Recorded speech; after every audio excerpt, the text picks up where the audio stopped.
I have always been against kind of patriotism and this kind of monarchy, flag and army kind of notion of what it means to love your country. So I was kind of against patriotism, but I actually realise now that I really love these lands and I really love the nature in these lands, and I'm deeply connected to these lands and to the people and nature that inhabit them. That is patriotism. You know, I love my country. I don't necessarily love my government or the state that currently administers this place, but I love this country. I love these lands. I love its rivers. I love its nature, and I love the people I get to share these islands with. And if we can make that idea and make it open and welcoming, so it's not about whether you were born here, it's not about your bloodline, it's about, do you connect with this place? Do you also love this place? Turning indigeneity from a noun into a verb, I guess.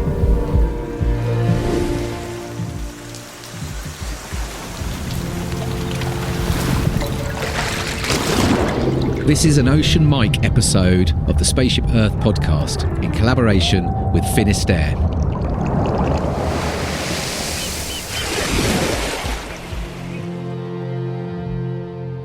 The story of Spaceship Earth is simple. We live on a life-giving rock called Earth, hurtling through space. Like a spaceship, we have a finite amount of supplies with an intelligent operating system called nature, which keeps everything replenished as long as we all respect it and participate wisely. So a deep relationship with this mysterious system, along with spontaneous cooperation between humans and all life, is essential to keep us thriving and the spaceship flying. In this podcast, I'm in conversation with folk involved in regenerating life, shifting consciousness and reimagining how we can live more beautifully and peacefully. I talk with artists, writers, activists, designers, adventurers, healers, farmers, creative mavericks, and more. Their stories invite us to participate in the co-creation of life-sustaining cultures, in service to life, becoming crew on Spaceship Earth. Greetings, Earthling. This is Dan. Welcome to the podcast. Thanks for tuning in. Means a lot, as ever. This is a very special episode. This is the first episode in a new collaboration between the Spaceship Earth podcast and Finisterre. Now, some of you may know Finisterre. They are I'd call them a pioneering UK-based outdoor clothing brand with a deep reverence for the ocean and wild waters, based in Cornwall in the southwest of England. Now, they were founded 20 years ago by the incredible human Tom Kay, and I've been a huge fan for much of that journey. Various bits of Finisterre kit are mainstays in my wardrobe when I head out to the coast to surf, on the walks I take in the landscapes around Bath, and as I go about my day to day. Finisterre, I believe, are a rare blend of thoughtful product design, sturdy kit, technical materials, built to last, repairable, and made with a real consideration for life. They're a brand with a deep purpose and desire to protect and regenerate life, and they actively seek to build communities and bring people together, and they continue to ask and work with the difficult questions that businesses and all of us are being invited to face into. Over the last few years, I've collaborated with Finisterre on a number of ocean and water related creative activism projects, including the launch of ocean activism platform C7 and the Ocean Mike project, which we've toured the UK with, as well as taking to COP26 in Glasgow. So, how's this going to work? Well, for this year, roughly every fourth episode, we'll have a kind of wild water, rivers and ocean related guest and theme, and that will make it an Ocean Mike episode.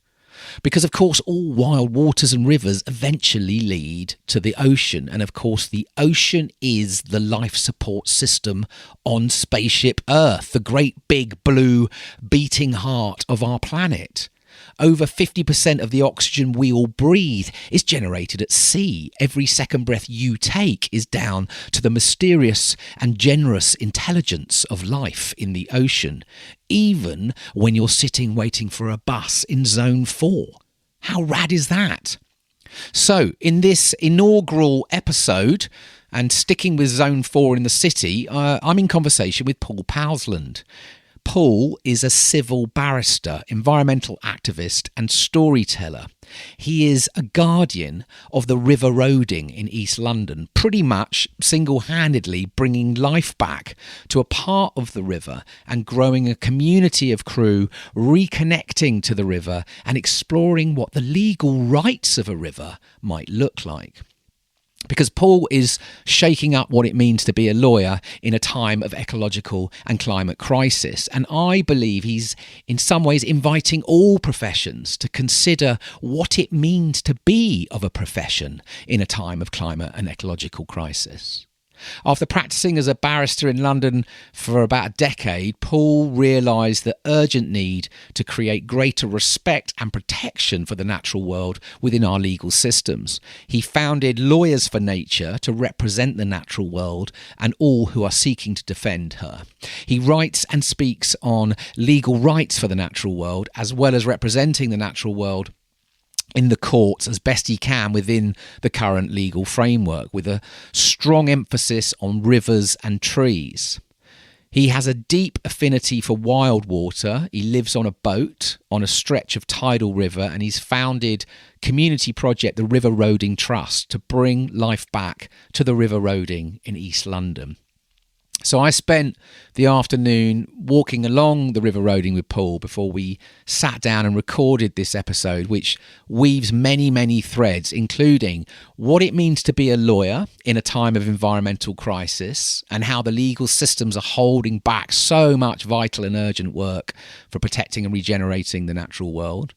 The importance of reconnecting with nature, our more than human family, and working on the ground alongside any systemic or policy change work that you might be doing, this kind of dance between the micro and the macro.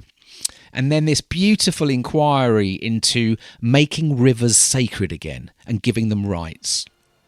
Paul, I believe, is an extraordinary human. He's like an all-round kind of turbo crew member on Spaceship Earth. So let's cut to this episode. This is the Spaceship Earth podcast, Ocean Mic edition, in collaboration with Finisterre. Enjoy. You're listening to the Spaceship Earth podcast with my dad, Dan Burgess. Paul, welcome to the Spaceship Earth podcast.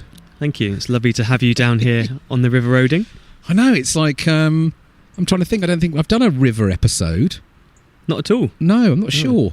Not like in situ. Basically almost in the river. Yeah, exactly. As close as you can get to being in the river without getting wet. Exactly. And yeah, I mean, I think, I was thinking to kick off, maybe you could give us a bit of context on the River Roding. Well, the River Roding has been flowing here for tens of thousands of years, so before humans even came to these islands.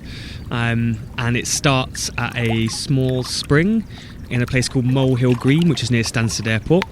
And it flows for about 35-40 miles to meet the Thames in Barking. It's the third biggest river in London after the Thames and the Lee, but probably one of the most forgotten rivers.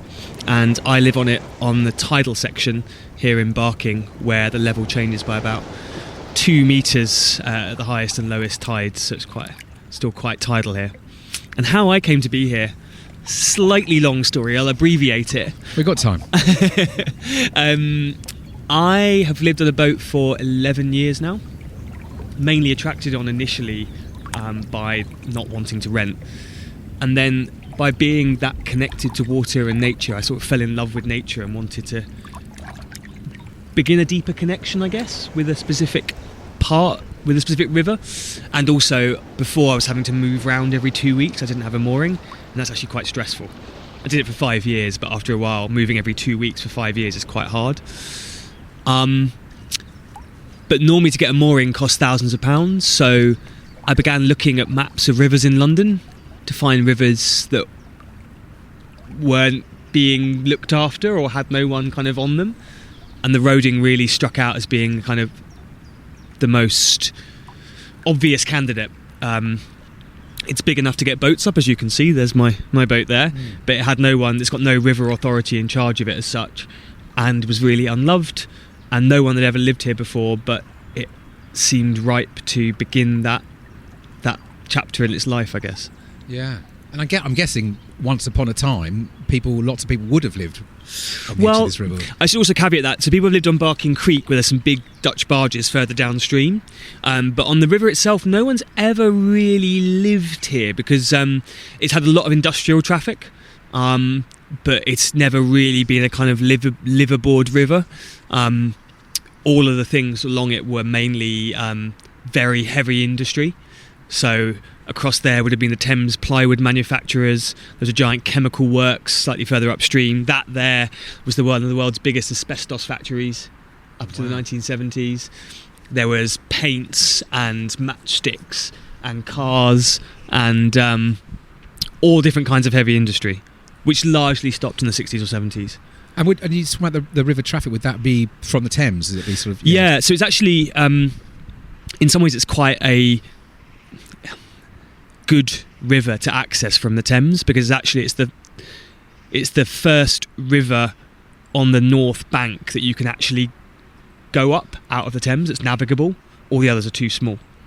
So that's why it actually had the UK's largest fishing fleet in the 19th century. Oh, right. Because they would land the fish in the North Sea, and this was the closest place to bring them into London, take them in before trains arrived. And then you'd bring in barges. So they bring in barges with raw asbestos on massive barges here, moor it up on that concrete wall you see there, take it in, and then the finished asbestos would go out by boat. Wow. So, because I get a sense rivers for you are kind of an important thing. There's something, have you got a history with rivers? I mean, I know some of us are drawn to different types of landscapes, aren't they? Or yeah, I mean, yes, but I'm not entirely sure where that came from. Although I do, now I've come back to it in my adult life, I do now recall that when I was a kid, when my dad was playing football and I was supposed to be watching football, I was never interested in it. I used to go off wandering by myself, and I was always drawn to water, which actually as an 8-year-old was probably quite dangerous. Looking back, I just go off like wandering for miles by a river by myself, and I was always drawn to water. But then it was only really when I moved onto a boat that probably early love came back to the surface again, I guess. And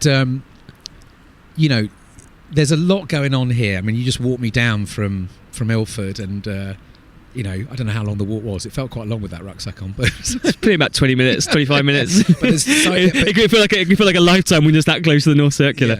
Yeah, that's true. But there's so much that you're doing around here, and we'll get into that. But just tell us. I mean, first of all, I thought we could just start a little bit, because you've got some really interesting threads to your work and your life, right? I mean, you're sort of weaving life as a civil barrister, your kind of activism work, which we'll get into as well, and then of course all of this, what I would call deep sort of regeneration work that you're doing here on the river. In the city as well, which is a crucial distinction we may go into, I think. Yeah. Well, so like, just tell us a little bit, because I guess I would love us to explore, because a lot of, when I look at, all of those elements are very alive for you. Your law work, this work, obviously. Yeah. But can you tell us just a little bit about that sort of legal pathway, and then this kind of entanglement with nature, I guess?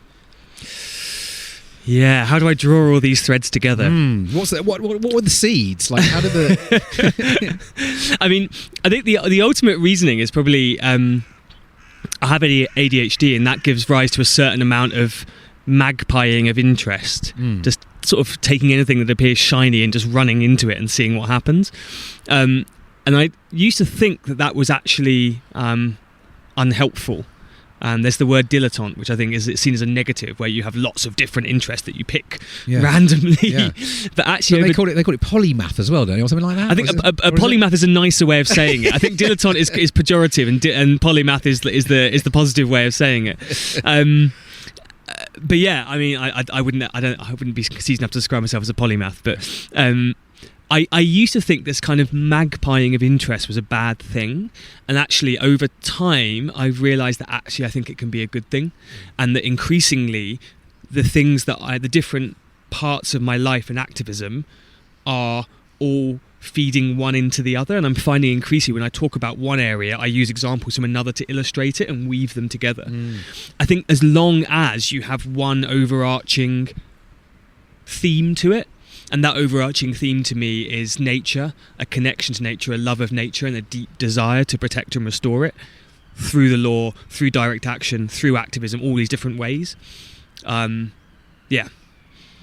the law thing, I'm originally, despite my very, I think, middle class sounding accent, I'm actually from a working class background, and I was the first person in my family to go to uni, and I don't know where it came from, because I went to a really rubbish comp at school, but I just really wanted to become a barrister. I think because I like talking, and people were like, you should be a barrister. So I did. So I studied hard and went to Cambridge and did law, and wanted to become a barrister and make money, I guess.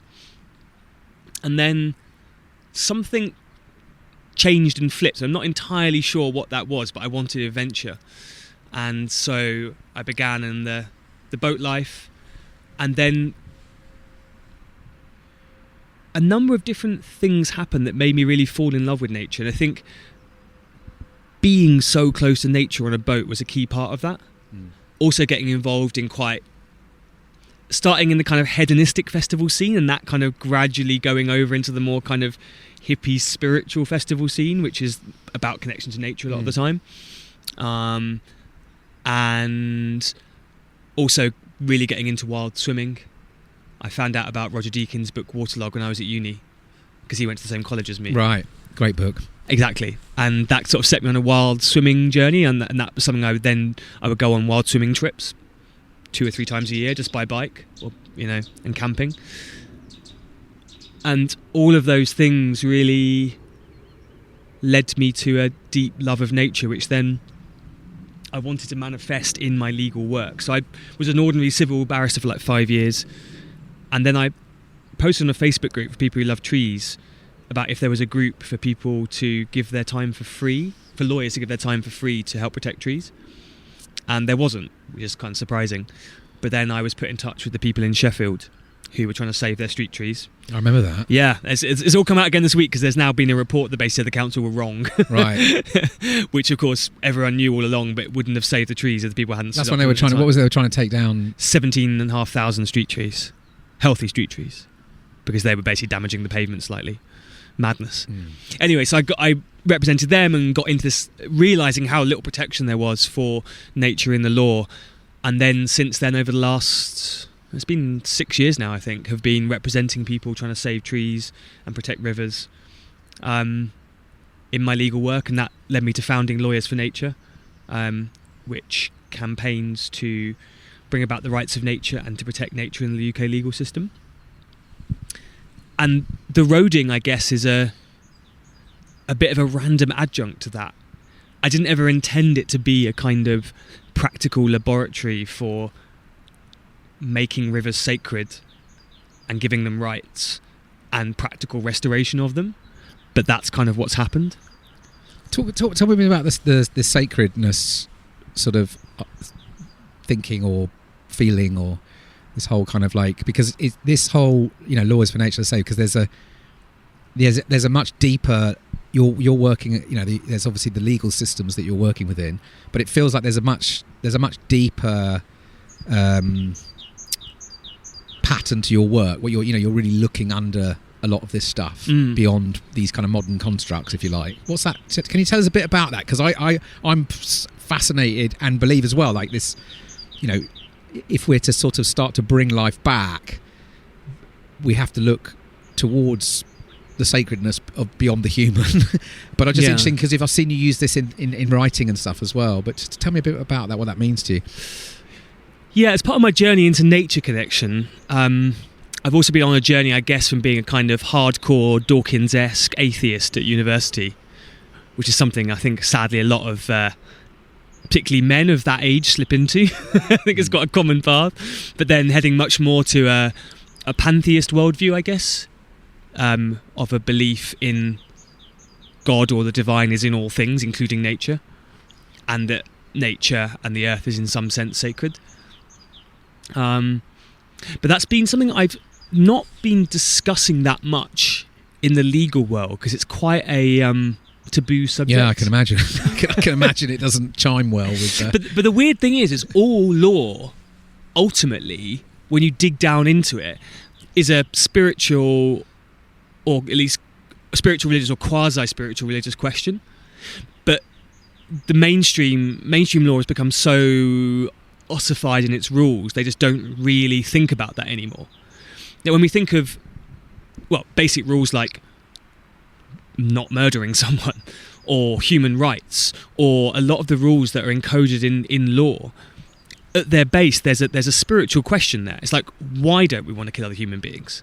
It's because life is in some way sacred, right? And that is, for me, something that we very much lost with nature.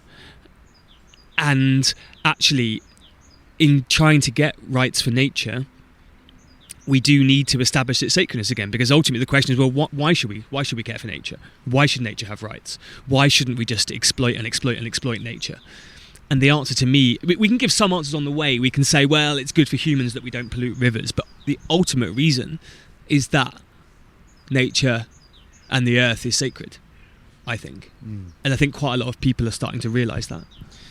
I mean, you think about the river here and the rivers generally in this country, as we've been, more and more people are starting to understand over the recent times. But the way that we treat them, I guess, and again, not some of it is not intentional from the everyday person, but the systems that we've built, ultimately, they depend on these systems. But that you say, I mean, it can be further from sacred in terms of like how these places are being treated, right, as we walked along, and almost, I say almost all. I don't know of any long-lasting indigenous societies or peoples that haven't to some extent regarded nature as sacred, and that is in some ways, I think a crucial reason for their sustainability is they ultimately regard nature and the earth as sacred, and then bring that about and encode it in their rules as a society. And if you don't have that, then what you end up is some of the stuff we saw today, which is rubbish everywhere, sewage everywhere, dead, lifeless, destroyed nature. Yeah. And which will, of course, ultimately destroy us as well, because this river should be the key artery for hundreds of thousands of people that live along it. And the only way that we can that we're dealing with the terrible pollution that we've done here is that we have systems like water treatment, that kind of stuff, which keeps us from or allows us to have such polluted waters and not make ourselves ill from it.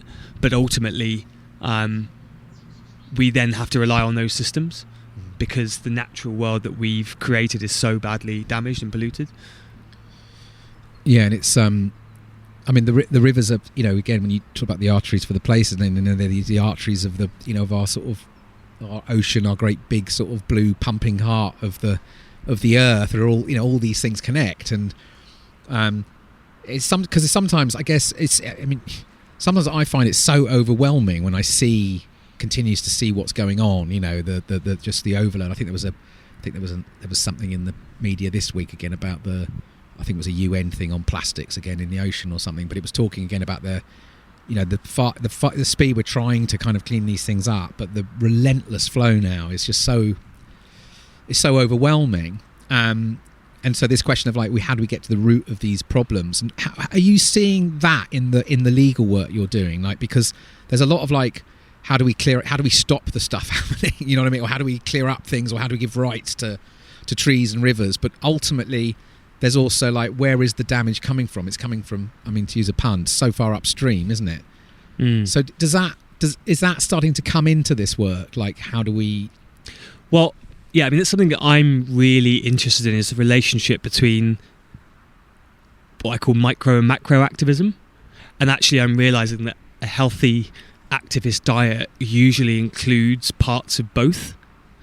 For me, if you get too hung up on the kind of macro stuff, it can actually lead to burnout. It's quite overwhelming, and how do you change it? And also it can become quite heady, because you're always talking in the abstract. You're not actually illustrating it with specific examples. But equally, if you always work on a micro level, like cleaning up this section of river, you're forever going to be cleaning it up, because you're not changing the ultimate policy that led to or leads to that destruction on the ground. So by cycling between the two, it's not only better for your mental health usually, because you're changing something on the ground and trying to stop its long-term problems, but also that I think it leads to more effective activism. So for instance, I mean, the rubbish on the river is a really great example of that. So initially I came along and was like, okay, we'll just clear this and it'll be fine. And we did. And then a year later, it was like as bad again. And that has made me really realise the need for a fundamental change in the way we have our packaging systems in this country, and the way we produce things and how we dispose of them. And to start campaigning on that, but also using specific examples that actually makes it quite hard for people to disagree with you, even conservatives, right? Like, if I say to people, if I just say, oh, the government is really bad, there's a packaging river, they go, yeah, whatever, hippie. I'm like, if I say, I'm here on the river, I'm giving up my time for free for these companies which are deliberately profiting out of putting that packaging into the environment they know is not going to get collected, why should they be allowed to do that? Why shouldn't they come and pick it up? And actually, I just took a picture of a coffee cup on the way when we were walking down. I'm going to tweet Costa saying, hey, you're going to pick your coffee, you're going to pick this up, or do you want me to pick it up for you for free as your unpaid labourer? Is that what you want here, or you want to sit here forever? What's your plan? And to really use those examples, because it's much harder to disagree with someone when they're doing the work than if they're just saying it in the abstract. But equally, there's I think a problem with some litter picking groups in this country where they just constantly just pick it up, and they blame litter bugs angrily and not unjustifiably, but they never seem to, or rarely seem to, direct their ire to the people who are really causing this at the head, which is companies who are deliberately and profitably creating single-use packaging.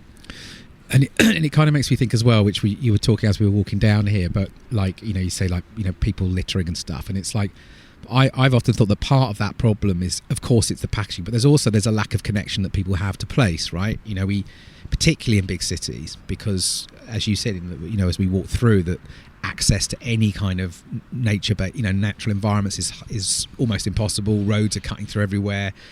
So without that connection, without that sense of belonging, it's almost, I guess what I'm saying is that there's all these different, like I think what you're saying, there's all these different parts to this problem, isn't there? Because there's the sort of how industry has been built on these places. There's the kind of how the operating principles of what you're allowed to do as a business. You're allowed to pretty much pollute what you like, to be fair, with not much responsibility. You've got the legal structures, and then you've got the sort of like the lack of access or the lack of sense of belonging to these places, and all of it is it sort of mixes up, doesn't it? To sort of that's why I feel and I guess is what you're saying. You kind of need to be like, part of the problem with cleaning the river is like, and I think what you're exploring with the trust is giving people access to the river, is because then you get a sense of belonging and connection, and then you're much less likely, I'm imagining, to want to toss stuff on the ground or. Do you know what I mean? So there's all these sort of parts to this puzzle, and often I feel that we're looking always at least in the sort of the big sort of narrative, the public narrative tends to be, it's all the plastic problem, or it's all of it, but actually it is all interconnected, isn't it? It's definitely interconnected, and I'm involved in the Right to Roam campaign. The biggest critique of that is, well, what about people throwing litter? And to me, there's a kind of, if I can call it, a litter gap, I guess, because there's always going to be a time between, at the moment we are disconnected, and it's the people are disconnected, and therefore they're going to throw rubbish, and we can't solve that without reconnecting them. But in the time that it takes to reconnect people, there's going to be littering. And how we deal with that is a bit of a problem. And I'm struggling down here because, I get really angry. I clean a place up, and there's people who literally will sit on a bench that we've built for them and just lob I mean, I'll show you around there. It's absolutely appalling. Just like dozens of cans in the river. I just cannot understand the mentality of that. And I've tried putting up signs to politely explain to people, but they're still disconnected. It's still to them just a random place that junk goes. Yeah. And I don't know quite how to bridge that gap in a society that is so disconnected from nature. And so, you know, to me, a good policy way of at least reducing that as much as possible would be a deposit return scheme, at least, you know, at the very least, or stopping producing that. Yeah. I don't know many other things where we know the damage that something's going to do and we just let people continue producing it and then literally disclaiming any responsibility for it by just blaming the end user and going, well, these are litter bugs and we don't like litter bugs, but we're not going to do anything systemically about the problem.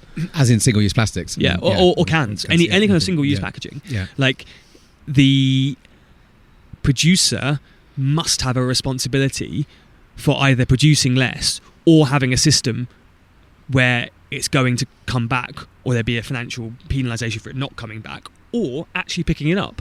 Like, I don't understand why I had to do this company's work for them, going and picking up their cans that they produce, knowing they would end up in the environment. And at the moment, they're also buying quite a lot of groups, been quite concerned by a lot of the more professional river charities that do.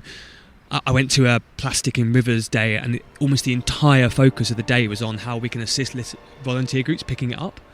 Nothing on manufacturers, and I found out that the conference was sponsored by plastic manufacturers. Right.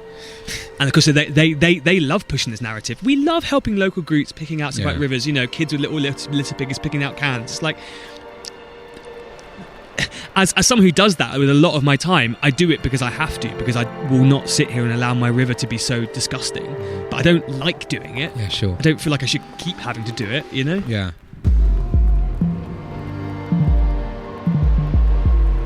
We live on a life-giving rock called Earth, hurtling through space. How bonkers is that?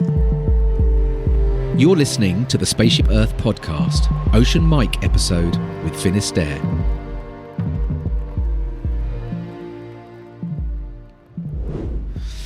Yes, so tell us about the trust. Tell us about how that has evolved, and particularly also just how I'm really interested, like the community here and the place and the people, and can you give us a sense of how people are being engaged in this and what you're learning through people starting to get involved? Yeah. So, and I guess the reason is I've again, when we, you know, as you said, you know, you can look at the macro and micro, but it feels like, you know, places, but you know, they're everything now, right? If we can bring more people into places, out of their places, and, you know, connecting with each other and actually getting involved in participating in what this future might, you know, that we're all heading towards, that just feels so important as the macro policy stuff is ongoing. But just tell us what that's been like with this place and this community. It's been tough at points.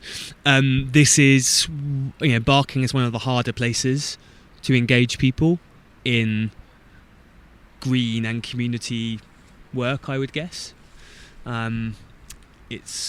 There's a lot of poverty here, a lot of people struggling to make ends meet, and it's been difficult.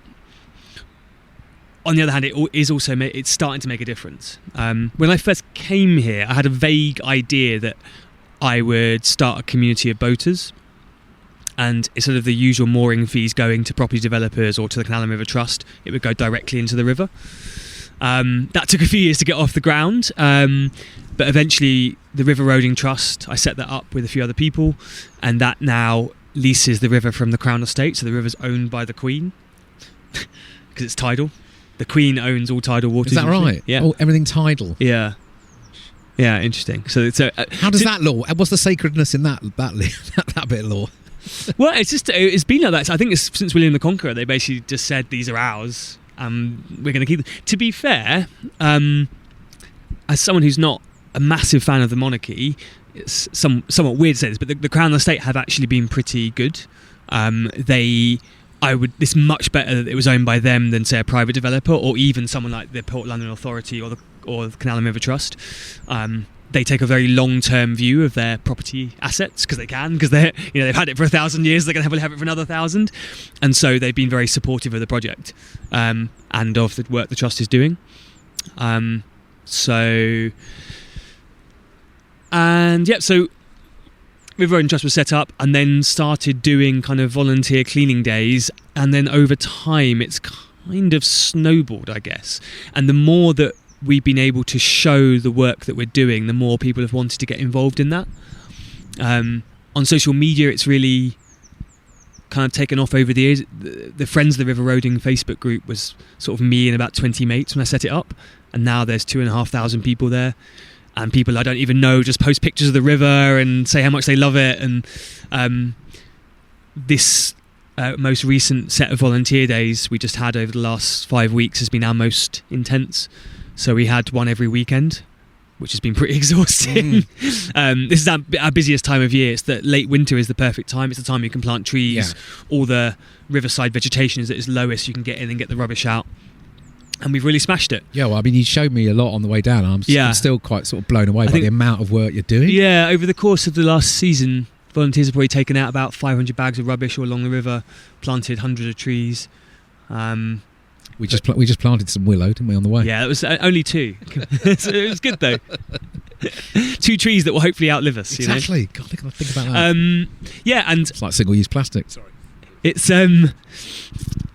It's generally been the case that when people see that, it then inspires them to want to come, and that's actually why I held a series of volunteer days this winter, because people see one and they're like, oh, when's the next one coming? And I was like, well, next weekend. And the weekend after that.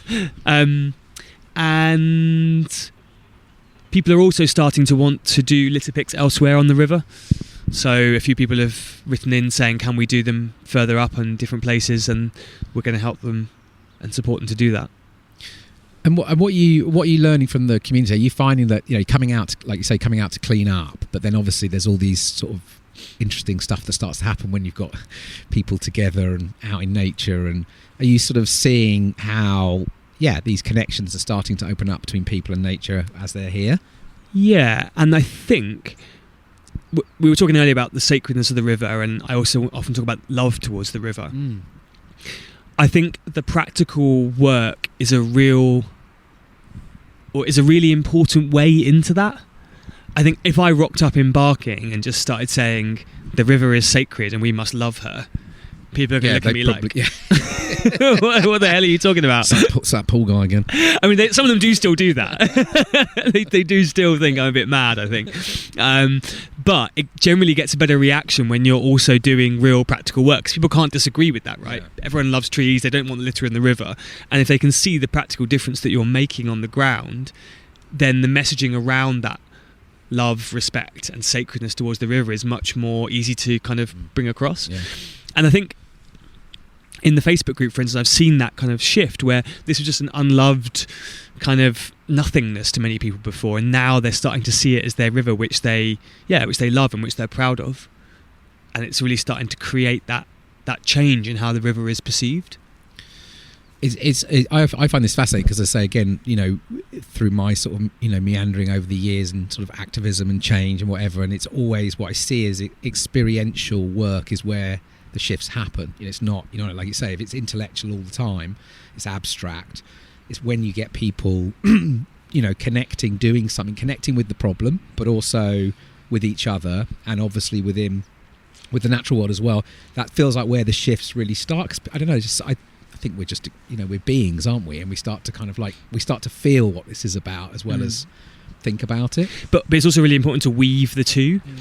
I think there's a slight issue with some of the direct restoration groups where it's a bit like, can feel a bit slave drivey, like go and pick this rubbish out. Sure. There's no actual deeper connection there. Yeah. And one of the things we started doing this winter actually was having slightly less litter picking. Well, actually combining things. So we do litter picking in the morning and then tree plant in the afternoon, and have like homemade soup from our local resident Elaine, who've been supporting the project from the start, and have some drinks and a sauna in the evening. I mean, that's it, right? You've just created, that's the vibe. You're bringing all of that connection in. Yeah, exactly. Yeah. And that's generally got a lot better. I think people have enjoyed it more. Yeah. And I've enjoyed it more too. Well, I'm guessing as well, like, so many of us are also, lacking connection in our communities, or lack of, and like you say, like if you're bringing people together and you can eat together, which is always an amazing thing, and it feels like that is this kind of approach. Just feels like with the amount of stuff we've got coming down the line, it feels like this is where there's a lot of I guess a lot of regenerative potential possibility in this kind of approach. But like you say, it's messy and it's not easy, and also doing it on people's doorsteps as well. I think one of the issues with a lot of nature restoration and connection, and dare I say the more spiritual connections to nature, is that it's often quite sequestered in very middle class areas and in middle class social circles, and people in Barking are not going to go down to a nature connection day in Stroud or Totnes or any of the other, or Forest Row or the other kind of hippie honeypots that exist around the country. This is right on their doorstep, and also they get to then come and experience the place that they've helped to make nice. There's these woodland trust planting days where you go out into a field in the middle of nowhere and plant 1,000 saplings, but a lot of time I've done that, but I've never gone back to see them because they're quite far away. Whereas here, all these saplings that we planted the last 5 weeks all around here, people can come and see them grow and experience them and enjoy them. It's and hopefully watered them, so I don't have to do all the watering. Tell us about, because when we were walking down, you were talking about where you've been trying to reconnect some marsh, some wetland. Is that right? And you were talking a little bit about, I guess bringing this kind of the imaginative realm into the mix, because you were talking about you were sort of going back in time. You were talking about what these places, what these wetlands used to be before they were developed, and then you were also talking about now how you'd been trying to reconnect, and you were sort of bringing in this kind of, I think you were talking about you'd been doing, actually Phoebe had come down, is that right, and done some stuff. But can you talk a little bit about that the imagination sort of element of this work, because it feels again really, particularly like you say, with all of the kind of the state of the places that we're finding ourselves in particularly in cities, the ability then to kind of imagine what could be feels really key, but really unusual as well in a lot of this sort of work.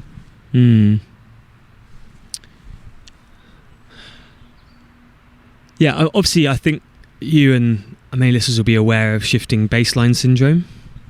This idea that we get used to the denuded way that nature is and how bad it is, and we think that's how it should be.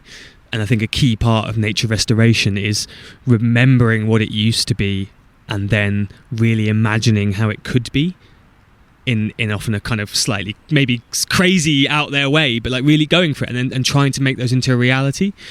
And that often has to be on a really small scale. Like, it's taken me literally years of walking around this area to find all the little places that could be restored, and to research the history of what they used to be like and imagine what they could be again. I know it's a podcast, so people won't be able to see this, but I've brought this map. This is an 1890s map I'll take a picture and put it in the show notes. So this is literally just before East Ham and Barking exploded at the end of the 19th century with just loads of housing once the railway came. So in about 20 or 30 years after this map, the whole thing was covered in housing pretty much. And it shows all of the marshes that used to be here, and an old channel of the Roding that used to flow off from a place just near here it's called the Back River, and flowed all the way down past the town and back in. And so having that made me realise how much of the marshes was lost and how precious a habitat that is. We're in the moorings is basically in a marshland, and it's a really nature-rich habitat, a really special place, and it's now one of the rarest habitats in London because humans don't like marshes. Do you mind if I put you back on there? Yeah, just because of the mic, sorry. Humans don't like marshes. Humans don't like marshes? Yeah, because they're too... they're neither one nor the other. Okay. We have a real desire to make things... It's either land or it's water. Oh. So we sheet pile it, and this part is water, and we dredge it so we can get all the way in. We don't like things that are kind of marshy and half and half, because we can't really use them for anything, right? What can we use a marsh for? Basically nothing. Hence why this hasn't been developed, right? You can't build anything in it, and you can't navigate a boat into it. Yeah. So that's why these rivers in London are now all sheet piled. So all the old marshes are disconnected and filled in and drained, and then the rivers are dredged. So you have these land, metal sheet pile, water.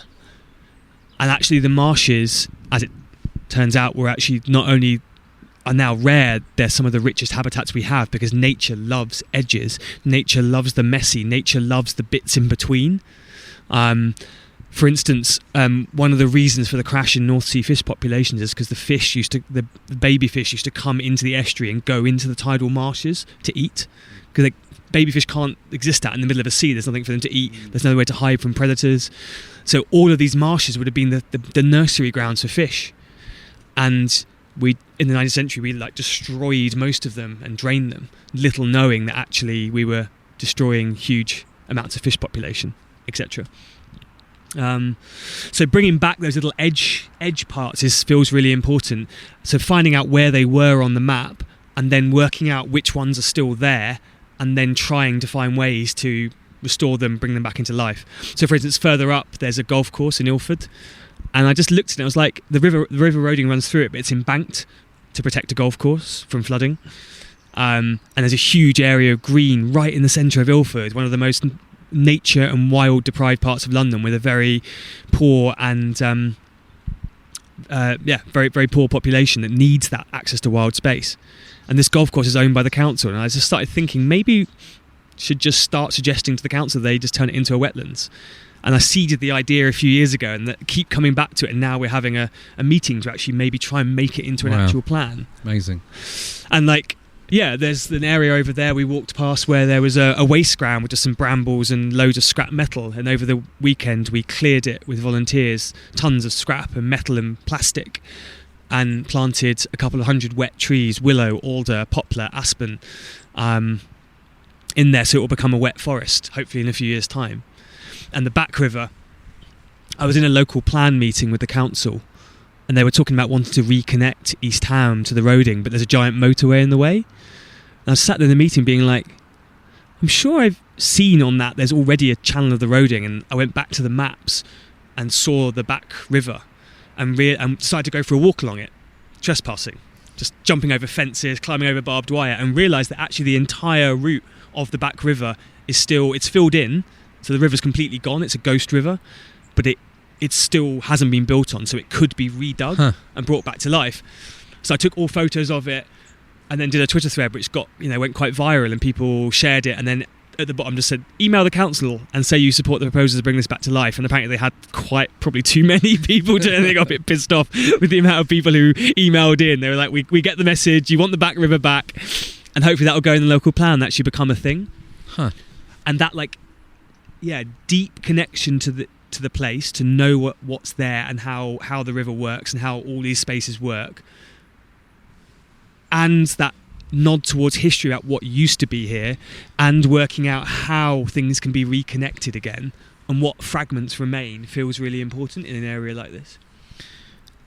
Because as you're speaking, it's so interesting, because it's such a live, dynamic sort of dance that you're doing here, and how you're interacting with, the systems that are in place, and trying to kind of get under what might have been, and what does nature wanting to do here, and it's not, again, it's almost like, and now starting to see that you're almost creating these kind of sort of, feels like you're sort of sending these kind of pulses into the system to sort of say, well, look, there's something here that we could be, is that, it's lovely, because I guess it's a beautiful form of activism, because it is effectively trying to say, you're trying to sort of bring this kind of improvement in. And how does that work with the council and staff and developers, and what how are you? I mean, generally councils are ostensibly supportive, but often that support can ebb in the face of wanting development. And one of the things we've done here is to put all these different fragments together in a broad vision we're calling Roding Edgelands, to say that actually these are not just like random scraps of wasteland, they're part of a whole vision of opening up and reconnecting spaces for people and nature throughout the Roding Valley. Because the problem is you get these kind of NIMBY debates where it's like, we want to save this bit of nature, and the developers like, it's just a bit of waste ground. And actually, if they want to develop that whole field I showed you on the other side of the North Circular. But if you just see it as a random field on the edge of East Ham, then that's quite hard to oppose that. But if you say, actually, this is not just a random field on the edge of East Ham, it's a valuable part of the Roding marshes, one of the few fragments left that could be restored. And we can reconnect it back into the Roding through here, here, here and here, and we can open it up to humans as well, here, here and here, and make the development that happens there better, because it will have access to nature there. It's a much more sellable vision, I guess. Yeah. And similarly, this path we walk down here, if it's just like a random scrap of kind of brambles and rubbish, it's quite hard to sell as a place that local people want.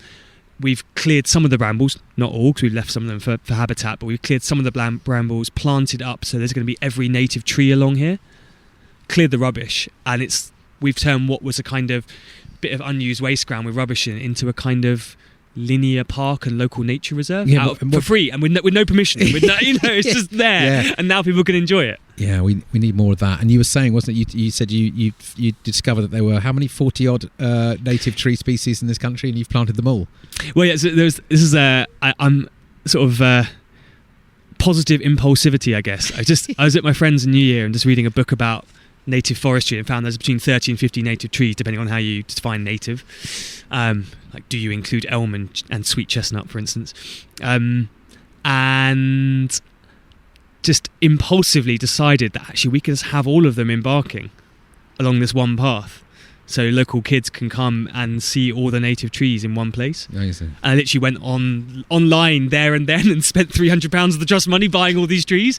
Within about an hour of discovering this, they got delivered, and the volunteers planted most of them last weekend and this weekend, just gone.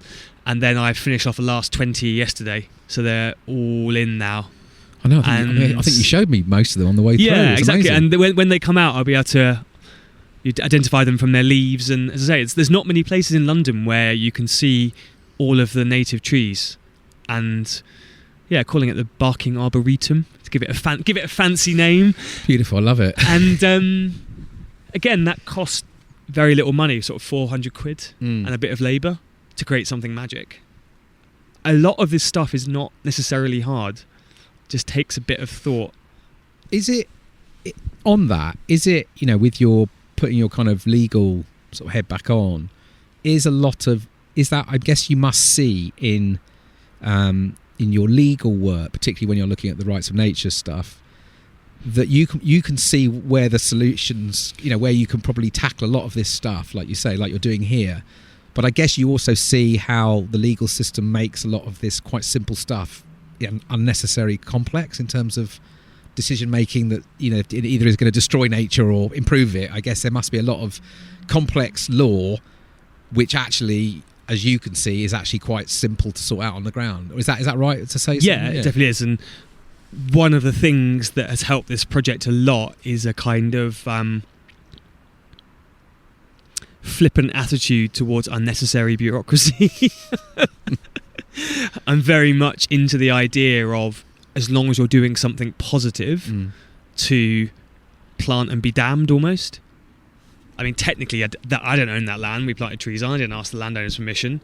Technically, I guess planting trees could be criminal damage, but they would be really stupid to try and do that, right? Because it would look ridiculous. I mean, it would be insane that you say, you can pollute the hell out of the river with plastic and shit, but you can't plant trees. Right. And I've been planting trees in the Roding, willows, over the last week. There's a load of sheep piling in the town centre. I told you humans love this kind of creating no edgelands, so it's a harsh sheep piling, and the only option to soften that and bring it back for wildlife would normally be costing millions to set the sheep piling back.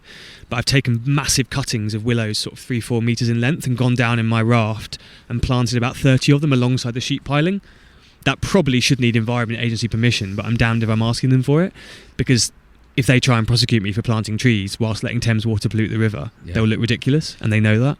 But it's something you're speaking to here generally, which feels like a thing that we kind of need to be opening up all over the place, which is, if we just rely on the current sort of structures and systems to sort of tackle all these problems, which we know they can't because they're systemic and they're complex and whatever, but also the idea that, again, if we're not allowing places and people and communities to start really creating, kind of understanding what is it we want to happen here, and just like you say, having simpler frameworks which are just common sense for a sort of a regenerative future versus common sense for a sort of industrial future.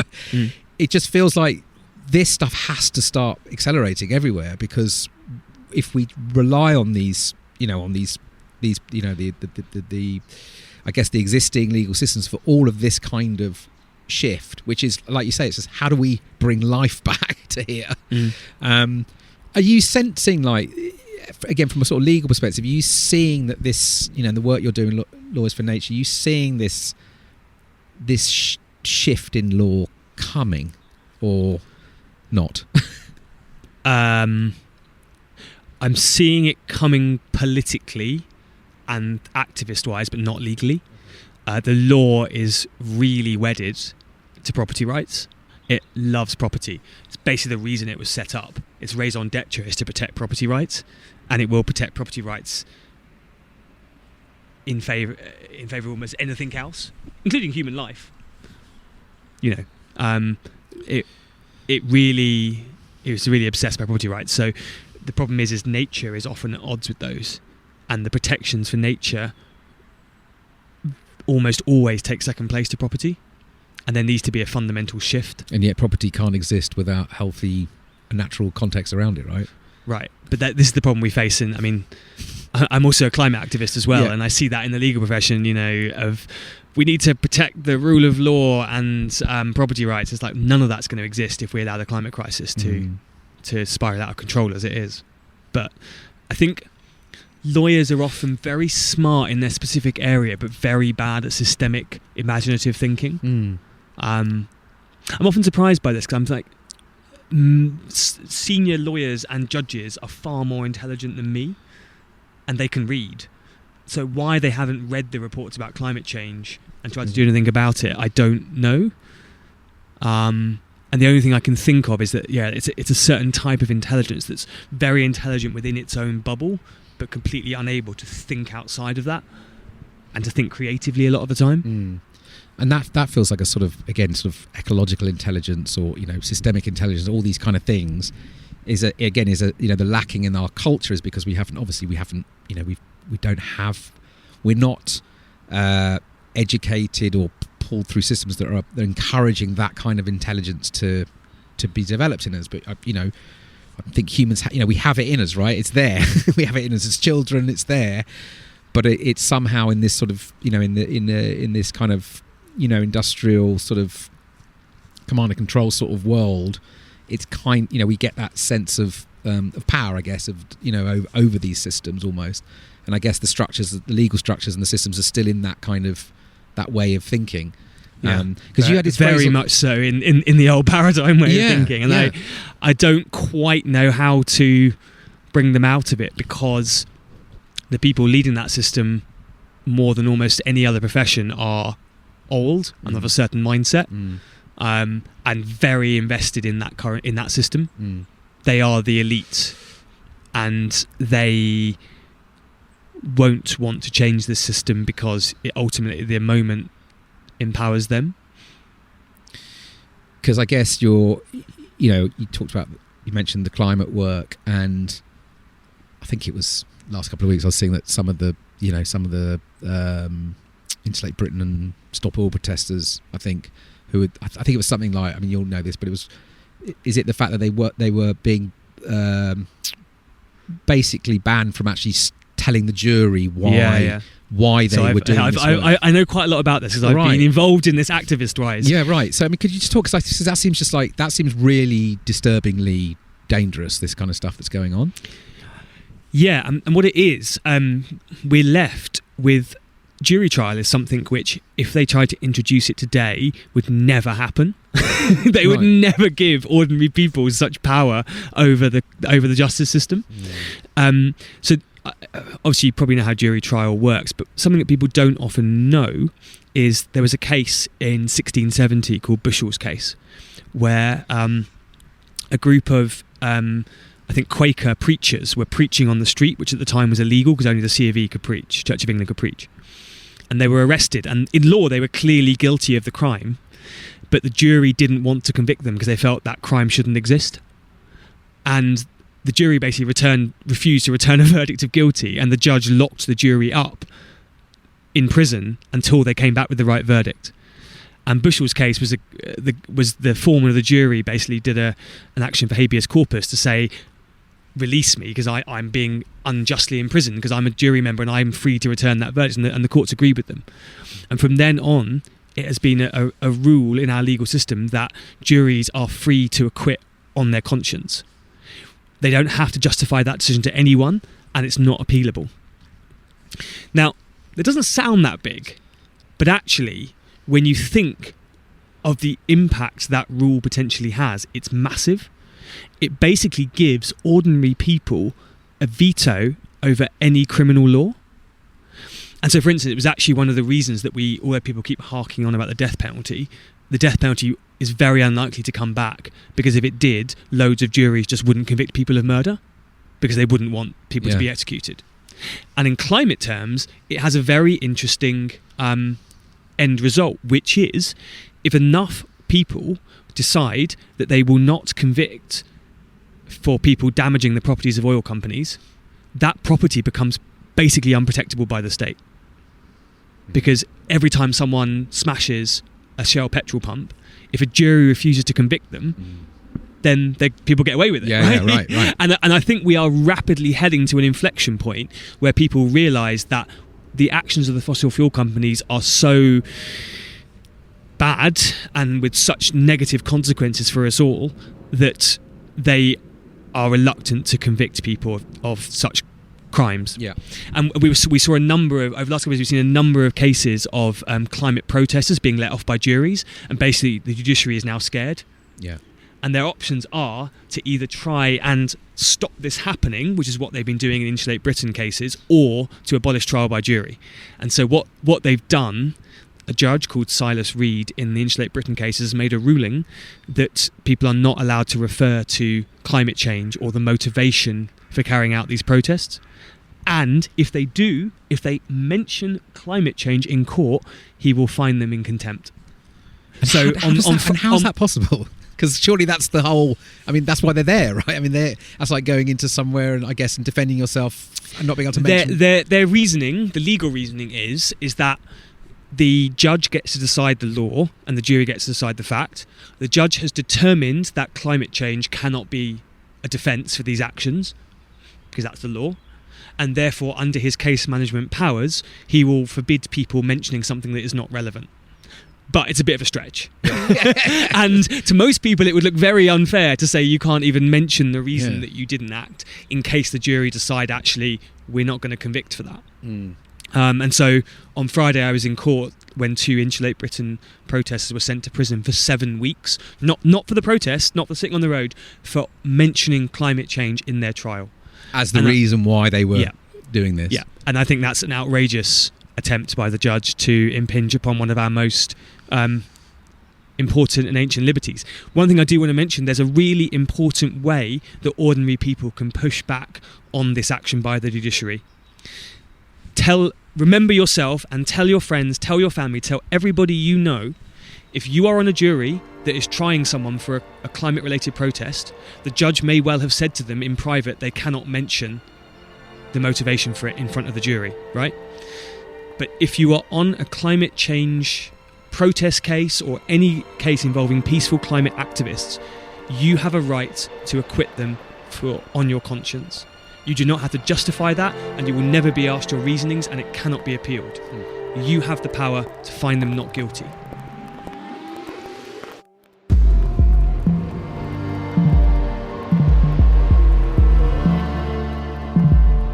You're listening to the Spaceship Earth podcast with my dad, Dan Burgess. You heard it here first. Well, I've been saying it everywhere, and to be honest, most of the time when people talk about legal loopholes or this ancient legal thing that you should know about, it's bollocks. Yeah. But actually, this one really exists. There is an ancient rule that people can acquit for whatever reason they choose, and actually, it's a really important way that ordinary people can push back upon the criminalisation of climate protest. Yeah, and it's making me think, where we started the conversation around sacredness, and this whole idea that as more people start to maybe re-entangle themselves back into, or starting to understand the sacredness of this living world, of the thing we call nature, that's, part of this, all the the climate ecological breakdowns that we're sort of living through at the moment. I guess the more that people are making that connection, understanding, the more these types of legal situation, you know what I mean, where actually more people understand that this is fundamental to equip people to understand that their reasoning is about all of us. It's about the future. It's about now. It's about next generations. It's about the more than human. It's all of this. It's a much more expansive view of, and I think that's where we struggle in the media and stuff, isn't it? Because it's always sort of like the protesters and what they call like damaging our way of life, and it's like this kind of like destructive sort of way of modernity that's kind of like causing so much problems under the surface. And the people that are, I guess, already putting themselves on the front line, they're coming from actually a sacred place in many ways, I guess, is what I'm rambling on about. I think also there's I'm trying to explain this in a way that's not too legal technical, but to me, most of the problems, or many of the problems, in the way that our legal system is reacting to the climate crisis, and indeed to the destruction of nature and the ecological crises, is issues over what's called causation. So in law, there's this concept of causation that you have to prove that there's a connection between A and B. So, and our legal system is many hundreds of years old in how it bases causation. But of course, back in the 17th century, causation was usually very simple because the technology at the time meant that actually it's very hard to impact things that are really far away from you. So if I punch you, then there's clear causation between my punch and your injury, right? Mm-hmm. And we even had, up until the 1990s, I think, this thing called the year in a day rule, which originated in many hundreds of years ago, that basically said if you hurt someone, they'd have to die within a year or in a day for you to be guilty of their murder, because otherwise the causation was too far. And it was abolished in the 90s because we then had the technology around life support machines. So someone would stab someone, they'd be on a life support machine for 2 years and they wouldn't be guilty of murder. Right. Now, how does that relate to climate change? Well, of course, back in the day, to damage something, you usually had to be quite close to it. Your embankment would collapse and it would flood your neighbour's property, or you would put something in the water and it would go downstream and damage your neighbour's drinking water. But now we have the power to cause damage to things both very far away from us in space, in geography terms. Your emissions here will damage someone in on a small island state or somewhere in sub-Saharan Africa. And also to damage things temporally. Your emissions now is going to harm someone 100 years in the future. And the law just cannot keep up with that in causation terms. And so in criminal defences, there are defences of necessity. If you break down a door to go into a burning building and rescue someone, that's not criminal damage, even though smashing someone's door is normally criminal damage, right? But if you smash the door of the Shell headquarters to stop the damage from climate change that is going to be caused by them, the law doesn't recognise that necessity defence, because the causation between you smashing that door and stopping climate change is not seen as sufficiently close in law. And almost all of the problems we see, I think, in law and its reactions to the climate crisis come down to that issue of causation. Can you see? I don't know if that's too legal technical. It's absolutely fascinating. I guess I was interested because I saw you had on I think this thing which I think it's on your site. You say shaking up what it means to be a lawyer in a time of environmental crisis, and that really spoke to me, because it's something I a lot with this podcast. We have this mantra of becoming crew, and it's just we're all being called to sort of step in and participate in whatever ways we can. And for me, I think in every profession or any role that we all have, I think we're being called to shake up that, exactly, to shake up what it means to be practicing this thing in a time like this. And so, do you? I mean, are you a quite a rare breed in the legal system? is there sort of like is there a kind of like, I guess because I'm imagining the younger coming in, the younger crews I would imagine there must be more understanding of the shit we're in. Yeah, I think I am reasonably unusual as a practising barrister. which is a shame. I wish more lawyers thought in a more creative way. I think it's because of the way that law has become ossified in this country, where it's seen now just as this is a set of rules written and this is how you interpret them to get the best result for your client, who's usually going to be wealthy or powerful because they're the ones who have the money to pay for you, which is a lot of the way the legal profession is now coming down to. Whereas actually I think the role of lawyer should be, and I think one day again will be, a much wider role. I think we're storytellers. We help tell stories about how people should relate to each other and relate to the earth. I think we have a role as sort of community leaders, and also of closer to a kind of this sort of like a community leader role that is often done by priests now. You know, that role of stewarding the community, of resolving and arbitrating disputes, of working out what the community's relationship with the natural environment should be so we don't overexploit and damage it. All of these things. And yet all we're left with is this very narrow role of interpreting a set of rules to the best advantage of your often wealthy clients. And therefore, because of that narrow conception of the role of lawyer, the people who have the wider conception don't even go into law anymore, because it's seen as quite justifiably quite boring. I was it's making me think there's a phrase we've been exploring in our Becoming Crew. It's like, what would you be doing if responsibility to life on Earth was how we measured success? As a sort of like, can we imagine a sort of a time where that was the sort of, right. You know what I mean? Yeah. And it's so bad in the legal profession that being called an activist lawyer is actually a pejorative. Right. Honestly, other barristers look down on me because I do work that I care about, not work that makes me loads of money. Yeah. Like, in what other profession is it a point of pride that you're a greedy gun for hire, that you'll only act for people who can pay you money in causes you don't give a moral toss about? Yeah. Like, in what other profession is that a badge of pride? Yeah. It's mad. Yeah. And I think there probably are a few more professions though. Sorry? I think there probably are a few more professions. Well, the professions where they do that, yeah. but not whether it's actually a form of pride I see that what they you're saying. do it. Yeah. That we're effectively kind of, cabs for hire, and we just do whoever pays us the most. We do it without any care for the actual cause behind it. Yeah. And actually, I've had I've had other lawyers actually put my Twitter profile in evidence the fact that I was an activist lawyer as a way of discrediting me, which I find truly interesting, and also very how to put it, I feel quite sorry for them as a person, really, that could actually be seen as a negative thing.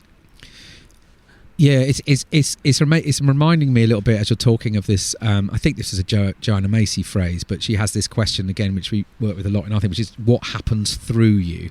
It's this idea that, we had this kind of, we have in this culture have had this sort of obsession of like, what do you do, and like what do you get, and but this idea of what happens through us, because obviously in the living world there is, something is happening through everything that's sort of connecting to something else. But I think it's a really interesting question to sort of explore with people, with professionals, whatever, because actually when you start to unpick like what actually does happen through me, whether, like you say, whether it's as you're speaking to some of the lawyers that you come across, like what is actually happening through that work. There is more exploitation, more, do you know what I mean, more injustice, whatever, because you're protecting that person. I think it's a really interesting question for these times. I don't know if it brought anything up for you, but just made me think of it. Yeah, I mean, I'm quite interested in the fact that it feels like my most important role in life is as a guardian of this river, and yet it's the role that's not actually paid or respected by society. Yeah. And it's quite a lawyery role in some ways, right? Like this river needs someone who, when someone dumps a load of rubbish in it, can investigate that and can put together a case to say why that's wrong, and to check the law, for instance, about sewage overspills, but also check when that's happening, evidence a case, and get Thames Water to stop doing that. They're all quite lawyery roles. And this river needs guardianship. It desperately needs it. And here I am doing it in my spare time because I have to go and make ends meet by being a barrister for companies a lot of the time in my, in my real job, as it were. What would you, if you could, would this be what you would put all your time into? Because also it strikes me as you do. I mean, I reached out. I remember I had a quick exchange with you like 10 days ago, and you were up a tree, currently surrounded by police. And I can explain about that in a second. Yeah, explain about that. But I'm like, do you know what I mean? And I look at someone, see your Twitter feed, and it seems like you have so much that you're giving so much to this earth. I get a sense of, but also supporting people who are in this as well as nature, as well as this river. I mean, walking down here with you this afternoon and seeing what you're doing down here. I mean, you are part of this river. It's really it's extraordinary. But it seems like, you say, you're giving a lot in lots of other places. So back to that idea, how is it actually, although you're being pulled into legal cases, I guess there's something about, like you said before, maybe the micro and the macro, having this kind of like being in amongst these different levels and layers of the system feels quite integral as well. I guess, is that question basically, what would you do if you didn't have to earn money? Yeah, is that the question? That one, sorry. No, because I do think, maybe, but I do think it does seem to strike me as well that there's something very, you have this very, it seems like there's a spontaneity about your work. So particularly, I say you should talk about that, being up a tree surrounded by police, because that struck me as one of those situations. It actually links in quite nicely to your question. Okay, go on. Yeah, it's a perfect. You didn't know it. You've teed up a perfect response. I've done it before. So basically, a lot of the nature protection work I do just isn't paid, because a lot of it's local groups that are protecting nature in their spare time and don't really have any money to pay people. So I keep myself going by doing housing and employment law mostly, which I also love. It's good. I always act only for tenants and for employees generally. So I'm keeping people in their homes and helping them have secure, healthy homes, and also stopping people getting sacked unfairly. But my passion is for protecting nature, but that's often really hard to make it pay. And I think, to link it back into the tree thing, I was actually in a 5-day employment tribunal case to help my clients, but also try and make some money, and that settled on Monday afternoon. It was due to finish on the Tuesday, and I settled it Monday afternoon through some aggressive cross-examination with the opposing witness, and then I had a day free, so I was able to go down to Wellingborough, where there was a tree campaign going on, and present the advice I've written for them for free in person. And then when the police ignored that advice and went to arrest people for standing under the trees, I decided to climb the tree to stop it being taken down, and then spent the whole day up the tree, and then wrote a Twitter thread about it, which went around crazy. the world. I read it. 3 million views, and then the council suspended the felling, and it looks like they're going to be doing a lot more local campaigns to save those trees. So I guess the interesting thing there is I luckily had that spare day because I managed to settle my case, but had I not been able to, then that whole thing wouldn't have happened. So it's because of the nature of this, it's often quite ad hoc in what you can do in protecting nature through the law, because it's not paid. But it's only not paid because we're not recognising the true benefits that nature brings to us. Yeah, right. It's constant economic exploitation of nature. The river roading should have a team of 20-30 people easily, just looking out for its interests, checking for sewage bills, talking about planning applications that come in relation to the river, planting trees, taking rubbish out, engaging with local groups, all these things that me and a few other people doing in our spare time. There should be a whole team of people. And if those who were using the river were paying even a fraction of what the worth they're getting from it, that could easily be funded.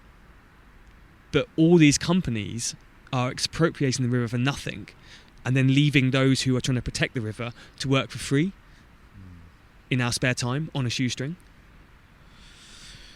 And the same with all of, trees bring so much benefit to local communities, but that benefit is not ever properly seen in economic terms, and therefore those trying to protect trees are doing so often in their spare time at great personal cost.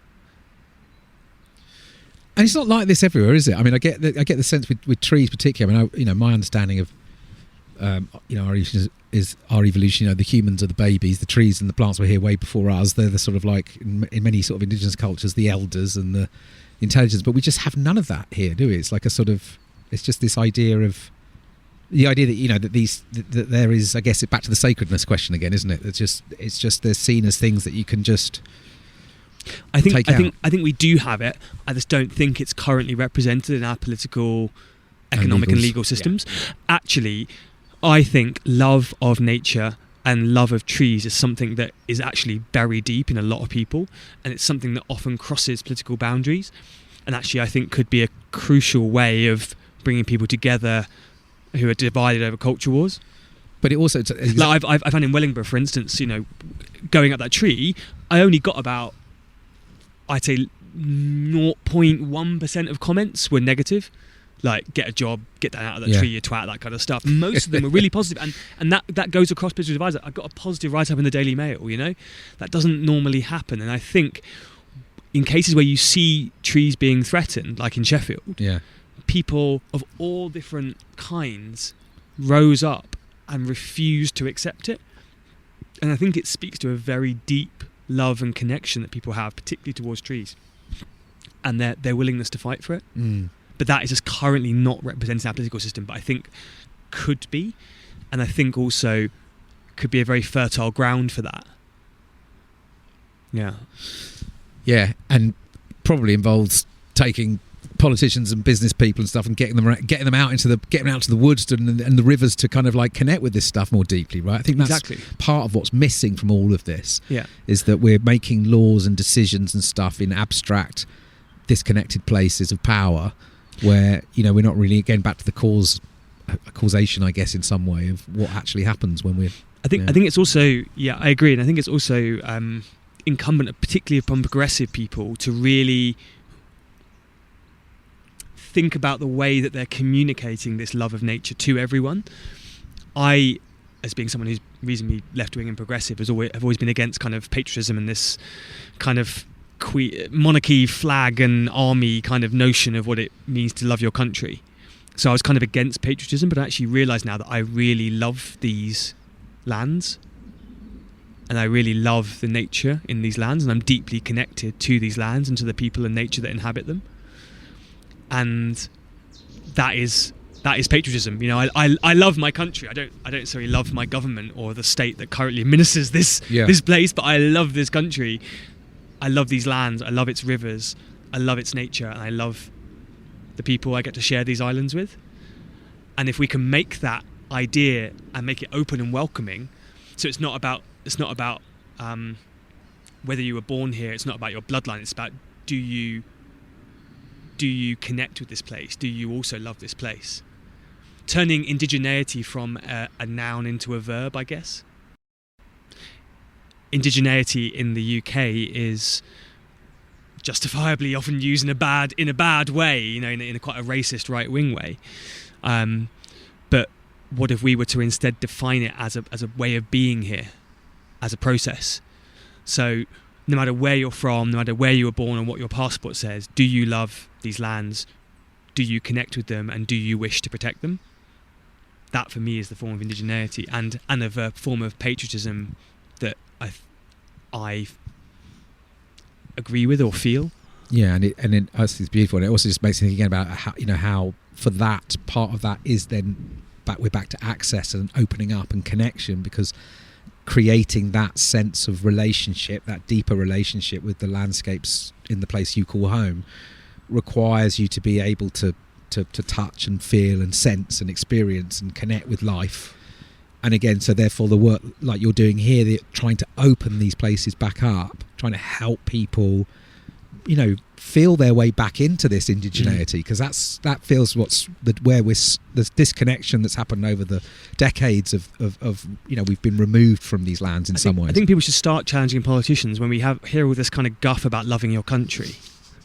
Which both Labour and the Conservatives say now. It's like it's de rigueur, this kind of stick a flag behind you every time you do an interview. Everyone must love this country. It's like, what do you mean by that? Yeah, right.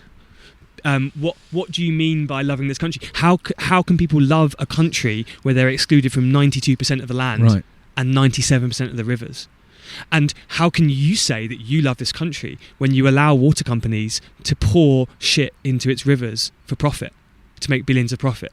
How can you say you love this country when you allow its most ancient and precious trees to be destroyed? How can you say you love this country when you're allowing valuable habitat across the country to be destroyed? All these kind of things. And to me, I guess I used to feel like I didn't love this country, but actually I now realise I do, and I'm demonstrating that love in the work that I do here. Yeah. Every tree I plant is a demonstration of my love for these lands. Every bit of litter I take out is a demonstration of my love for this river. And that, to me, feels more real than a love based on a bit of a fiction, which is what a lot of politicians seem to base theirs on. Yeah, well, it's a love based on connection and attention and care and community, and it's beautiful how you're speaking to this. And I think that's the thing. And again, I go back to we go back to the complexity of these issues and stuff. But without that connection, without that access, that's essential to create the belonging. I belong here. Yeah. You know what I mean? Yeah, and like I accidentally got involved in anti-monarchy protest last year by holding up a blank sign during the accession of King Charles, and I was asked then about I think I saw that. Yeah, it was a crazy time. Anyway, that happened, but I was asked around this kind of idea of isn't the monarchy something that brings people together? And I was like, well, I'm not sure that it does necessarily, and I'm not sure that we want to. I think that the over-concentration on the monarchy as something that unites us actually obscures that which is actually more important and deeper. And I said, I've looked after oak trees older than the house of Saxe-Coburg-Gotha, which is the royal family house. And there are yew trees in these lands which are predate the Norman conquest and indeed the Roman conquest of these lands, and have overlooked all of these human comings and goings. And the River Roding has flowed before humans even came to these islands. And that is what I regard as important. That is what I regard as sacred. And that is what I'm here to protect and restore and look after, because it's far more important and sacred than all of these, frankly, trifling human dynasties and concerns. That was beautiful. I think that's taking us to some conclusions here. There's a lot of threads here. I feel sorry for the listeners. There's a lot of random things that I've thrown into the mix. There's two chaps that are quite divergent in their thinking, so it takes.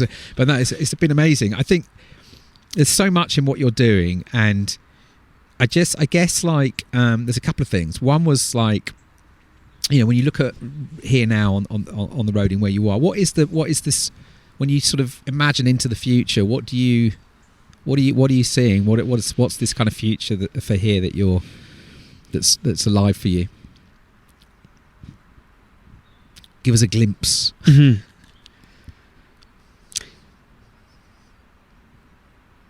Fundamentally, I believe that this earth is in a way a kind of Eden, and it can be again, and the Roding could be a kind of paradise of beautiful nature with water so clear that you can and clean that not only can you swim in it, you can actually drink it, and that people could, I don't know, experience it as a perfect kind of Eden. Crucially, that's obviously a vision that will take a long time to do and probably won't be fulfilled in my lifetime. But I also really believe in having smaller steps on the way to that vision. So I'm already going to start a swimming club here this year, so we can actually swim in the river, check water quality, and then swim in the river. And there's still this horrible motorway right there and all this like rubbish everywhere, but we've planted a load of trees so people can come and sit under a beautiful cherry blossom and listen to the bird song in what is a very built up area of London. Even now, the willows that we've planted over the last 5 years have significantly increased the natural biomass available to insects and therefore birds. So the bird life here, I think, is increasing and will do so ever more, even in the here and now. And I mentioned that plan about reconnecting all these marshes. Well, that's a long-term plan, but even in the here and now, we literally, on Sunday, we took all that rubbish out and planted those trees. There'll be a woodland there in 2 or 3 years' time that people can go into and get lost in a massive willow and wet marsh and bramble and birdsong, even in Zone 4 London next to a railway and a motorway. So it's these big picture visions and ideals of how the future could be if we began to connect with nature and make it sacred again, but with lots of achievable steps that we can do in the here and now to get there. So we're not waiting for some grand vision. It's something we're starting to walk now and achieve right here, right now. Yeah, and even in the midst of all this damage and destruction and ugliness, I still get to live in a tidal marsh, surrounded by birdsong, in a beautiful wild area in London, which feels quite magical. It's making me think of Dougal Hines' book, At Work in the Ruins. I think you are really working in the ruins, aren't you? He signed my copy saying keep up the good work. Exactly. Brilliant. So final thing, right, we explore this metaphor of Spaceship Earth on this podcast, and this idea of becoming crew, and what that means to step into service in this moment, to start to bring, to step into service and bring life back. What are some crew missions you might? God, how long do we have? Do you know what I mean? Because I guess there's so many people are frustrated, or wanting to participate, and what you're doing here obviously is amazing. I guess just give us a sense of what you would encourage listeners that they might want to consider if they're thinking about, particularly I guess if they're living in cities and places where we often hear people say, there's just no nature where I am, and there's this, and what kind of missions would you suggest going on? I think the most important start is to gain an appreciation and love for nature. I have an idea, which other people have expressed as well, that you will love that which you know and you'll protect that which you love, and those things don't need to be forced. They will flow reasonably automatically. I think right at the start we started talking about why I do all this, and I find it quite hard to explain because there wasn't really a specific turning point. It's just I got to know nature and I got to know the River Roding, and every day, every passing year, every passing season, as I've got to know it, I just come to love it. And from that, when it's damaged, the desire to protect it, that fierce desire to protect the river I love and the nature I love, just flows from that. And so I would say to people, a crucial thing is to just get to know nature near you. There will be somewhere, even if it's a park or a bit of waste ground around here. Also, every single drop of rain that falls to earth falls into a river catchment. Wherever you are now, you are in a river catchment, and find out where that is. And if you're in a city, the stream nearest to you might be covered over, but that will flow into a river that might still be uncovered, or into another bigger river that's uncovered. Get to know it, find out where you are, and start walking it, and get to know it. And I think that will usually inculcate a sense of love, and then you'll start to notice what needs doing to protect your river.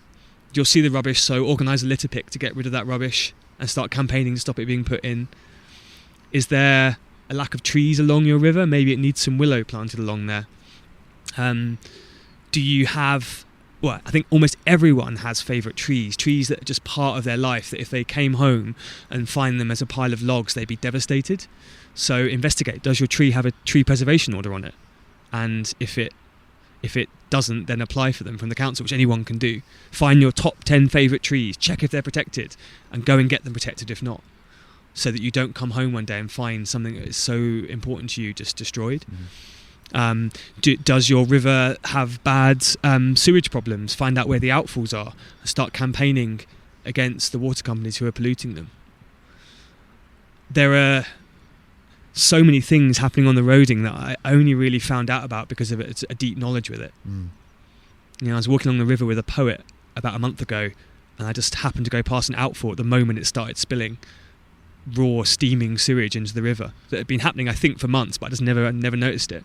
Went on Twitter, loads of people got very angry with Thames Water. It got shared by Fergal Sharkey, 80s pop singer turned river champion. He is huge, isn't he? And he shared it, and loads of people got angry with Thames Water. Next day the road was shut off and they were tankering out the sewage, so it wasn't going in the river anymore. Just from that, there's something we can all do. And if your river has a Friends of group, get involved with it. maybe radicalise them. They need to be a bit more radical on the ground. If it doesn't have a river group, or if your river group is not radicalisable, then found a radical friends group that acts as a guardian for the river and act as that source of inspiration for others to do things. When you start moving towards guardianship and protecting your river, treating it as sacred, other people will see that and they will follow you. But a lot of people just need to see someone else doing it first. So be that first mover, that person that treats their river as sacred and gets others to act as its guardian by example. Beautiful. Paul, thank you so much for giving me a little bit of a connection with the roading and seeing your work and sharing your journey with us. It's awesome. And we're lucky to have you on Spaceship Earth. Thanks for having me. Go well.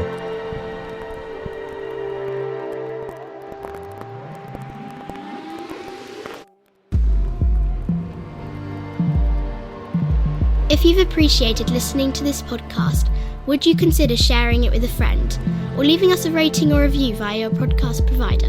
It helps more people to find us and we'd be most grateful.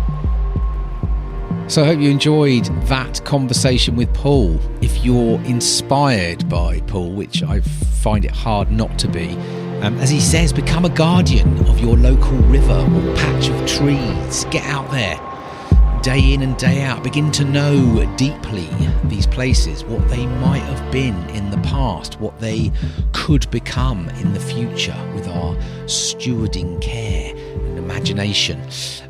If you enjoy this podcast, do give us a rating or a review and a share. Honestly, it takes a couple of minutes, really helps other people to find the podcast, and it makes me happy to hear from you. So come and make an old man happy. Give us a review. I'm going to quickly mention a new learning offering from Becoming Crew called The Remix. It's a 3-month action learning adventure, which is now open for applications. Applications are coming in. It kicks off early May. It's for anybody who works with story, which is pretty much all of us. We're going to be exploring the role of stories in these times, especially the stories we tell ourselves about our relationship to the natural living world around us. It's guided by me and my fellow guides, Ever and Mark. It's highly participative action learning. We're going to be manifesting stories through us on the way. There's some amazing guests who will be offering provocation and creative fertilizer as we go, including Finisterre Ambassador Eski Britain, who will help us really deepen our understanding of our relationship with wild waters and the ocean. If you're interested, check it out. All the details, becomingcrew.com/the remix. I'm going to play out with a track and keeping the ocean thread alive. This is a new track by sonic genius, composer, sound designer and producer CJ Mirror, who often brings his sonic gifts to surfing through amazing audio projects, collabs and soundtracks. But he's just released a new solo project. It's called CJ's Mirror Maze. The track is called Self-Medicate. If you dig it, buy it, share it, get behind it. Until next time, peace and out. This podcast is created in service to life, for you. It takes time, funds and energy to make. If you'd like to contribute to the running costs, you can donate the price of a cuppa or a pint. Find the link on our website. This podcast wouldn't exist without the following crew: Charlie Shred, Audio Jedi; Seaman Home Burgess, Engine Room; Willow Burgess, Jingles.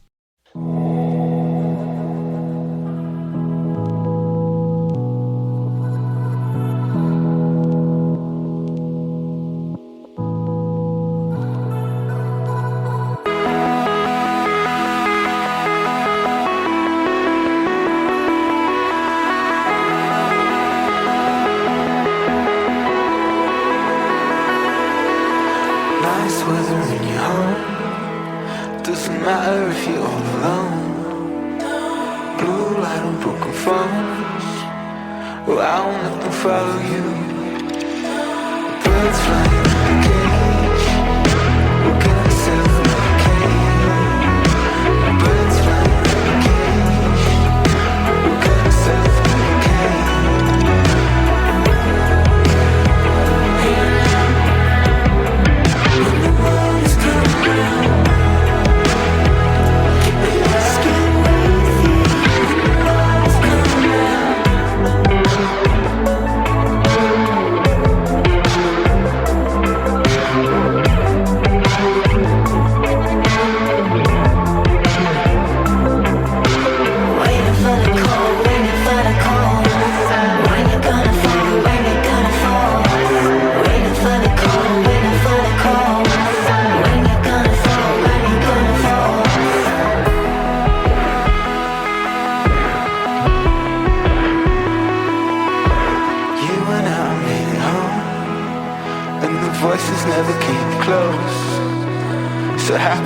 by the sea.